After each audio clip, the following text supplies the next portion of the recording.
So today we're talking about why exercise is not helping with weight loss. And so if you're struggling, if you're someone who is exercising and following some type of routine and not getting the results that you're looking for, this is going to be perfect for you. Okay? It's going to help you understand why the exercise that you're doing is not actually helping you lose weight and making the progress that you want to have. Okay? So we're going to dive into that. So, why exercise is not helping with weight loss? It's a really frustrating topic. You're in there, you're working really hard, you're doing your exercises, you're doing your training program, but nothing seems to be happening. Why is that happening? That's what we're going to dive into. Okay? So, first, let's go over some common exercise myths.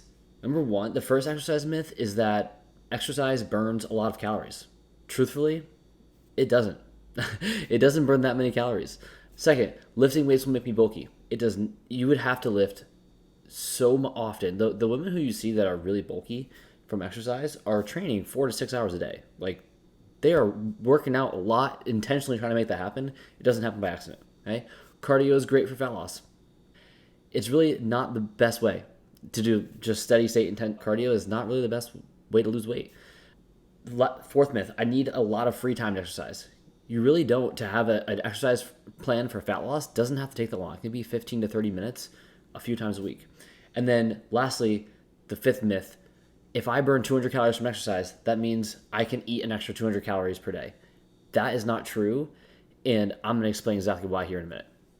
Okay, so why exercise isn't helping. There was a study done with 360 women who were 50 to 75 years old. They did 30 to 60 minutes of exercise, and it was cardio 5 times per week. They were told to make no conscious decisions to their diet, or no conscious changes to their diet, and 25% of the people lost weight, 50% of the women saw no change, and 25% of the women gained weight while adding 30 to 60 minutes of cardio 5 times per week. And they actually adhered to this, right? But they didn't lose weight. Why is that happening? Number one is, for a lot of people, a large percent of the population, exercise actually increases hunger. And so if we do exercise that makes us eat more, it's going to negate the fat loss effect, and we don't end up losing weight. So we need to be using the right exercises that don't create that to happen. And the types of exercise that increase hunger are typically like long cardio. That's the main one that increases the sensation of hunger and causes people to eat more. And generally anything that is really, really highly intense as well. And so there's another study where 26.6% of the participants in the study overconsumed calories after exercise and gained weight. And so very similar results, but the idea is they gained weight because they ate too much because the exercise they did made them hungrier, right? And so there needs to be some kind of constraints that we use there. The second reason why exercise isn't helping is because exercise is not additive. This is really, really important. When you burn calories through exercise, your metabolism will spend less energy elsewhere to compensate, because your body is a really smart machine and does not want to spend more energy than it has to. And so most people think, this little graph here, most people think exercise does this. If you exercise, we just have this linear graph of how many calories that we burn, right? So like at the end of this graph would be, say, 200 calories, right? If I do 200 calories of exercise, this is saying that adds 200 calories of calorie spend in my day. That's what the thing on the left, the little graph on the left, shows. And that's why most people think about calorie spend in weight loss. But the truth is, it doesn't actually work that way. When we increase our physical activity and our energy expenditure through activity, we compensate. And our resting energy expenditure goes down. The amount of energy that we use to digest food goes down. The amount of movement that you do throughout your day, fidgeting, things like that, go down too, to compensate. And so we end up getting a little bit more of a calorie spend than we would if we didn't exercise, but it's not as much as we thought. So people go burn their 200 calories and like, I'm gonna have a 200 calorie snack. But that's not a good idea, because you didn't actually increase your calorie spend by 200. Okay? Really important concept to try to grasp here is that it's not just an additive. Exercise isn't just additive to that. Okay? Thirdly, a lot of us are doing the wrong exercise. If exercise is not additive, which we know is true, and it doesn't help us burn many additional calories, then we need to rethink how we exercise for fat loss. And so instead of doing exercise that is long cardio, things like that, We need to do exercise that's going to spend energy in the other 24 hours of our day. Not the hour that we're working out, but the other 24 hours of our day by strengthening our metabolism. Okay? Let's talk about for a second how we actually burn fat. I know there's a lot of words on this slide. This is a nerdy slide, and I'm going to go over it and make it make sense to you. But it's really important to understand how the body actually takes fat and burns it if we want to create the best program for you that actually helps you get the results you're looking for.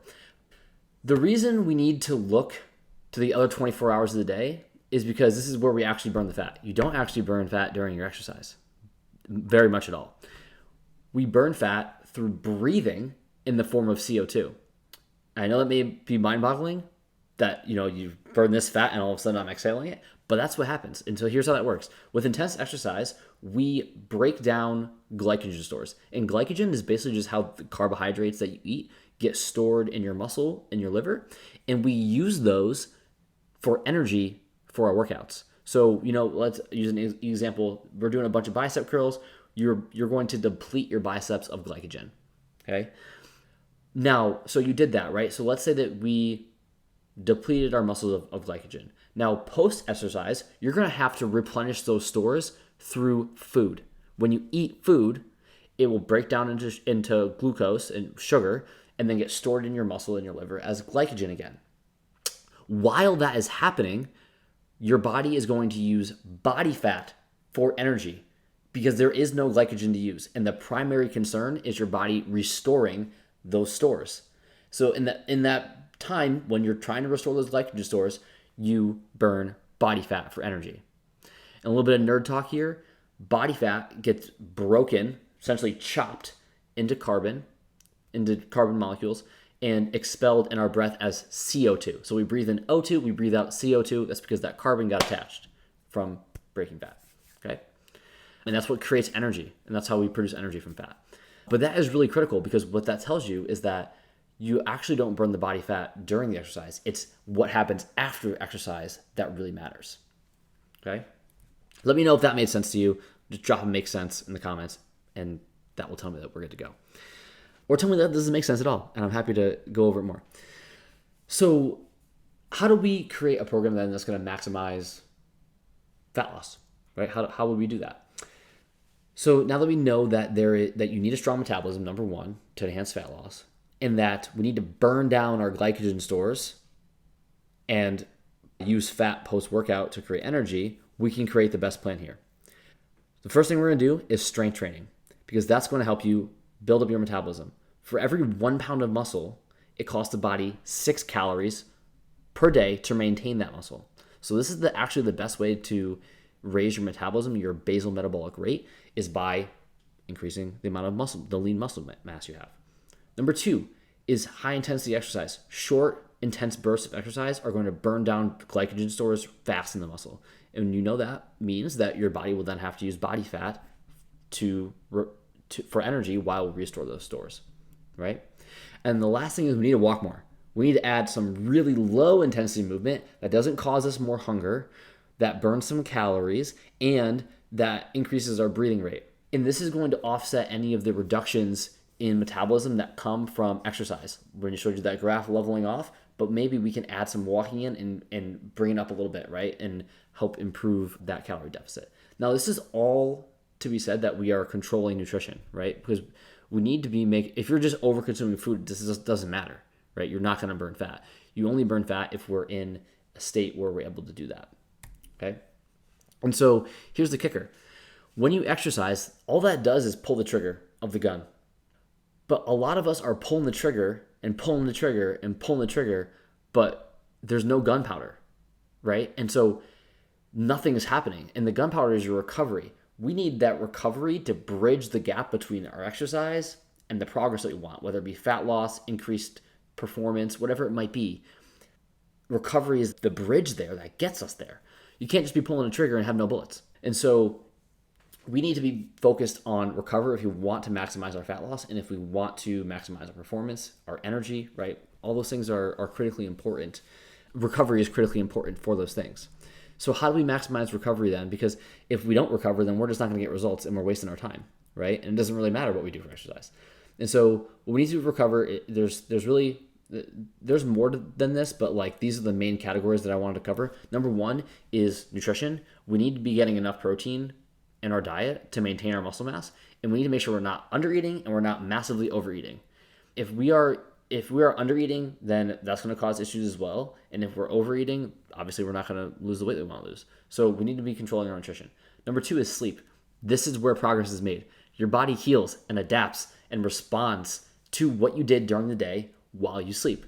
So if you don't get enough quality sleep, enough REM sleep, then we're not going to recover. We're not going to repair our tissues. We're not going to strengthen our metabolism, and we're not going to lose weight, right?